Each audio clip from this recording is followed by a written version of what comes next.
does that even mean, Bowers game corner? Ahoy there, YouTube! I'm back again today for another game review on a special Kickstarter review. And today I'm very excited to check out Chronicles of Crime from Lucky Duck Games. This is for 1 to 4 players, take about 45 to 90 minutes to play, and it's for ages 12 plus. And in Chronicles of Crime, you are a detective working at the police station tasked with solving various different crimes. You are going to go to crime scenes, you're going to talk to suspects, you're going to talk to witnesses, you're going to find clues in this game that is partially run by an app and also has augmented virtual reality, which means you are going to be putting this pair of glasses to your face and looking all around crime scenes to find clues. It's incredibly difficult. It's incredibly different, but it's incredibly good. Let's open it up and I'll tell you what I think. Alrighty then, we're going to take a look at what you're going to get inside of Chronicles of Crime. So first and foremost, we have our handy dandy rule booklet. I do want to mention this is the promotional copy I have in front of me, so take everything you see here with a grain of salt. So first, handy dandy rule booklet. It's 8 pages, double-sided, full color, full of pictures, illustrations, examples. It's very well done. It should have you up and running in no time at all, even though you will be going back to this for questions that aren't actually answered in here. That's just kind of the nature of the game, that you're going to have a lot more questions unanswered than answered because, well, in this game, this is a very difficult game where you are going to try to solve crimes. There will be murders, there will be other bad things presumably that are happening, and you are trying to figure out, put all the pieces together in order to solve that crime. In actuality, there's not that much components. Everything you see here in front of you are the components you're going to get. So we're going to go over the components real quick, and then I will take you into the tutorial to give you a feel for exactly how the app works, because most of this is run by an app. So first, we got our main area right here. This is where you're going to be storing clues up here, and you're going to use clues for a variety of different reasons.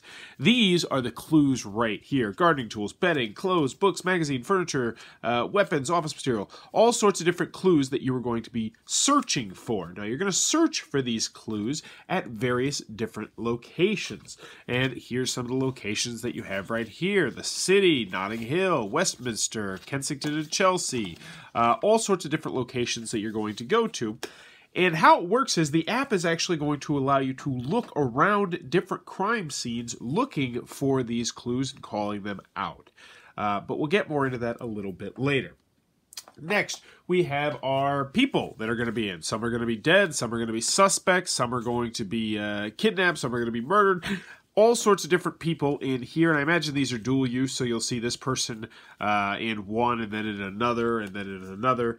But yeah, those are the people that you're going to be utilizing in the game. Now, the big 4 people who are going to be helping you are over here on the right side. You have your criminologist, you have your hacker, you have your scientist, and you have your doctor. And they will help you out with various different aspects, trying to break down different people, like what kind of person they are, or hacking into their emails or their phone records, or, you know, figuring out something about a dead body. So they're going to be very useful. And last but not least, we have the police station over here with the lovable old chief. He's not actually lovable at all. In fact, he's quite useless, and I'll talk more about that in the pros and the cons.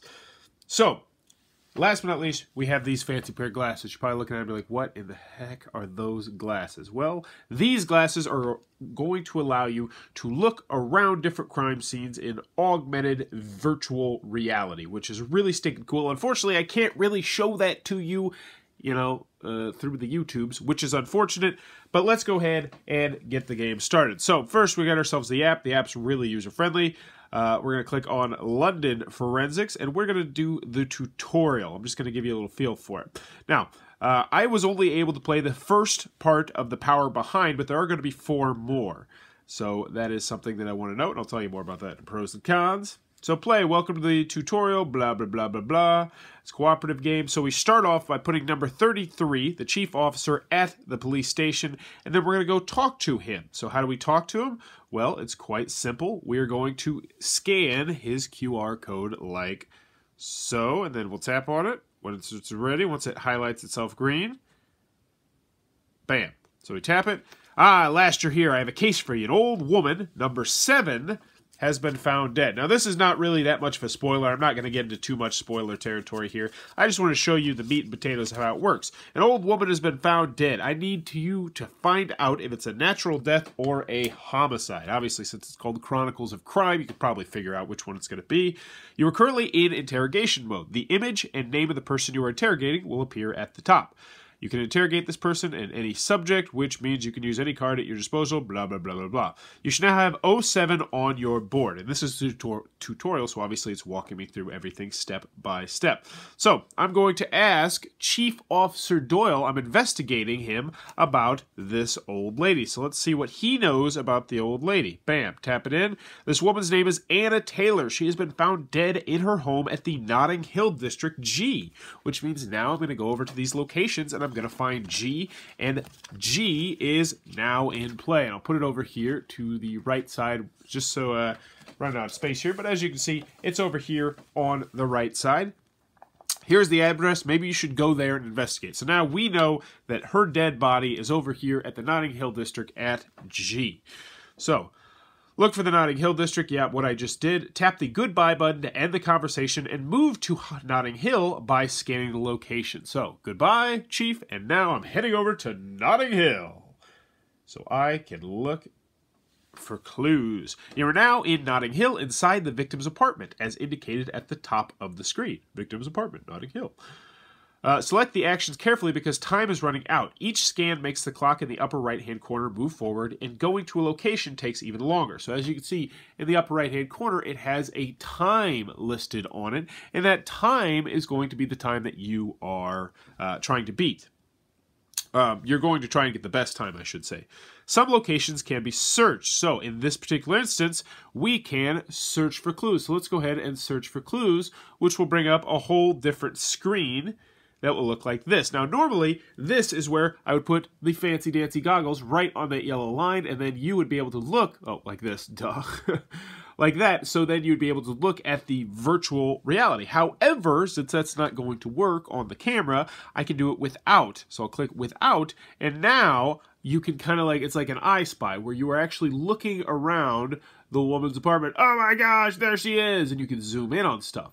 Now, this is one of the really interesting aspects of the game, because at this point, you were now searching for clues. You were like, all right, I see cats, I see games, I see cake, I see the woman, she's in a chair, I see the fireplace. And this is where the other players are going to be frantically going through these clue piles. They're like, all right, is she wearing clothes? Is it book magazines? Oh, you see books with this, and you're taking out everything that could potentially be a clue. So she's wearing clothes, there's books, there's furniture, there's animals, there's this, and there's that. And then eventually you run out of time. So at this point, you can either do it again, give the mobile device to someone else, or you can be happy and content searching with your clues. So now we've got some potential clues, and this is really where we're going to start getting into these guys over here. So we might have the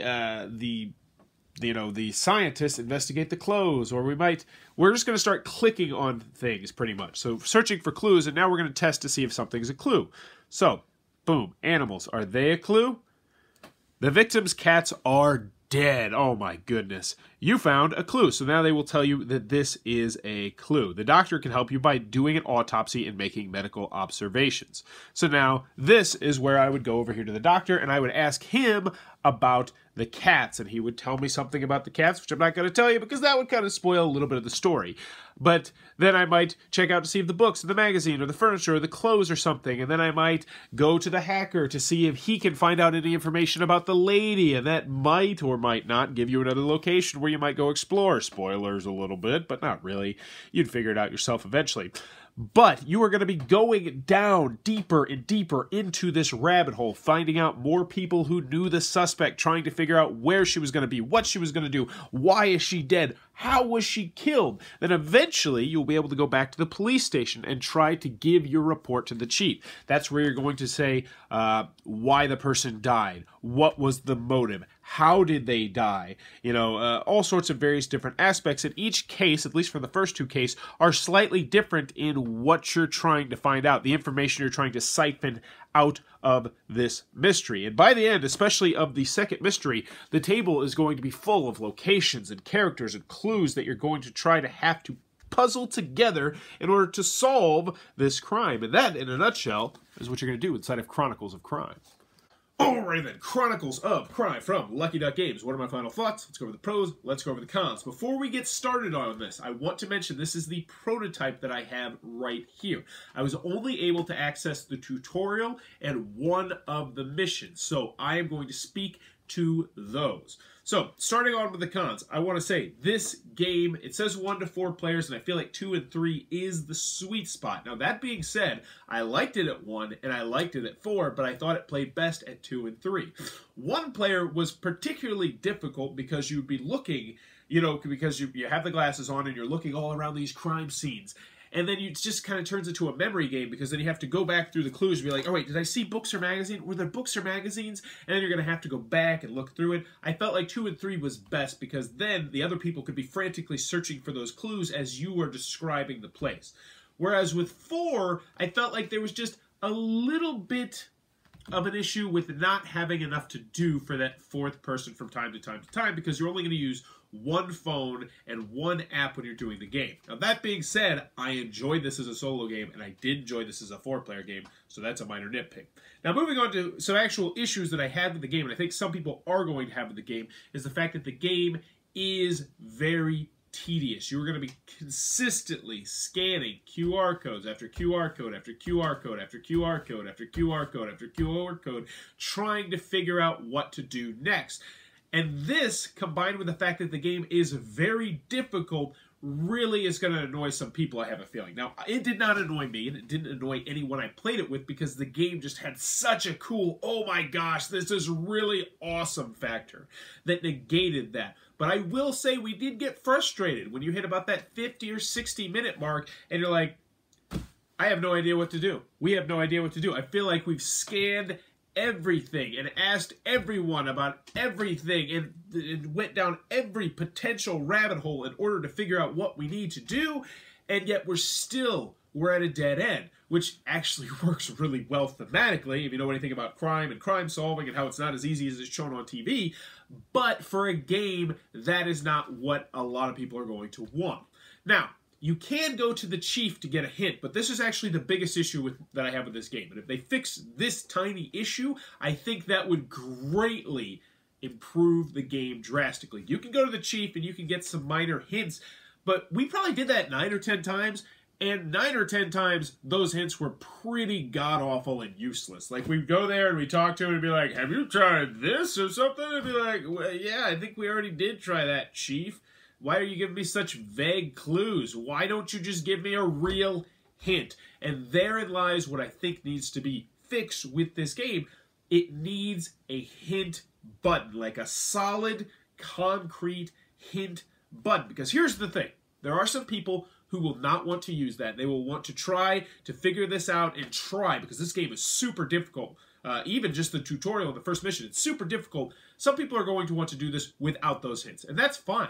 And that does not change the gameplay for those people. But for the people who just want to be part of this journey and just want to have fun trying to solve these crimes, that useful hint button, as opposed to what now is a not really that useful hint button, would really change the game and would actually bump up my score pretty drastically. Right now, it's like, I think I'm putting this as like an 8.1. I think this is a great game, and I think most people are really going to dig this game. But just that addition of a useful hit button would bump this up to like an 8.5 or an 8.6 right from the get-go. And that's just on one mission. So once they even get more missions in there, oh man, I'm super excited about this game, if you couldn't tell. Cons, it is going to just crush the battery life on your device, because this is a 45 to 90 minute game, and you're going to be using one phone or one tablet, and your phone will die, and you're going to have this plugged in towards the end of the game, most likely, in order for it to not die. At least I did with my phone and my tablet also, but that was because my tablet wasn't fully charged. Any other cons that I have with the game? It's not out yet, and I want it. I want it now. I want it now, Daddy. Oh, man, it's so good. Cons. Oh, one big con that I had with this game, and this one actually did render its ugly head up in the game, is that it doesn't have any sound, and I wish the app had sound. Even if it were crappy voice actors, I really wish this game had sound and that it would read the stuff out to you. Heck, I'll volunteer to voice act something. I imagine you could really get a lot of people to do the voice acting in this, and that doesn't bug me so much. It didn't bug me, but I was playing with people who were not confident speaking in front of other people, and so they would want to get involved with the game and be doing the QR codes to continue on the mystery and to continue on the story, but then they wouldn't want to read out what was actually on the phone, which is pretty essential to the gameplay for everybody else. And so it got to the point where I noticed that someone didn't want to scan anything anymore because they didn't want to read things out in front of other people. They were a little bit self-conscious about their reading skills or about their voice, or I don't know what they're self-conscious about. But I did notice that. And I actually asked somebody else about that after the game. They're like, yeah, I thought that was kind of odd too. I kind of noticed that as well. So even if it just read the stuff out loud, I think that would really add to the game for some people. That's it. Done with the cons, moving on to the pros. Chronicles Crimes is a great game. And with a tweak here, and with more stories, which obviously in your version of the game there will be, I think this could earn a Bauer's Best seal. This game is freaking fantastic. It's so cool. It is so stinking cool. And when you first get that virtual reality, and you're like, oh my god, I'm in this dead woman's apartment. And you're just like, you're looking around because it's fully, you're up, down, side to side, turn around, you're looking for everything. You're like, they're like, what are some clues? What are some clues? And then you're like, oh, sorry, I just wasted 10 seconds because I'm just so flabbergasted that I'm in this woman's apartment. You're like, all right, there's the cat, and there's cake, and there's this, and there's that. And you're like, this, and this, and this. And that's one of the coolest aspects of the game is finding those clues inside the VR, because you really do need to be thorough. You're going to be looking around. You want to look at pictures. You want to look at little details, much like actual crime solving. And that is such a cool aspect of the game. Also, the gameplay itself, it feels like this big moving puzzle, and I like it. You're trying to figure out how all these pieces go together, and sometimes it can get frustrating. Much in part because of the lack of a good hint button, but it's a good frustrating. I think most people are going to find it to be a good frustrating, trying to figure it out, and then be like, oh, of course, we need to go ask the hacker about this person so we can figure out this, or we need to put this clue in this person's face and then get this little tiny bit of information, and then go back to this person's boyfriend and talk to them about this, because now we'll have that extra little bit of ammo against this person, and I think we can break them. And that's really stinking cool. And I've never played a board game that has done something like this. I've played video games that have had certain things like this, like L.A. Noire comes to my mind, which I think is a fantastic video game if you've never played it. And if you're interested in this game, that is definitely a video game I might recommend checking out. But this one, just the interactivity and just talking to each other and trying to piece together the mystery was so stinking cool, combined with the fact that this is such a difficult game. And even in the first two, even in the tutorial was difficult. I'm going to tell you this. I played the tutorial 3 times. The first time I played, we just ended up guessing because we ran out of time. And it was like, all right, we're just going to guess who did this.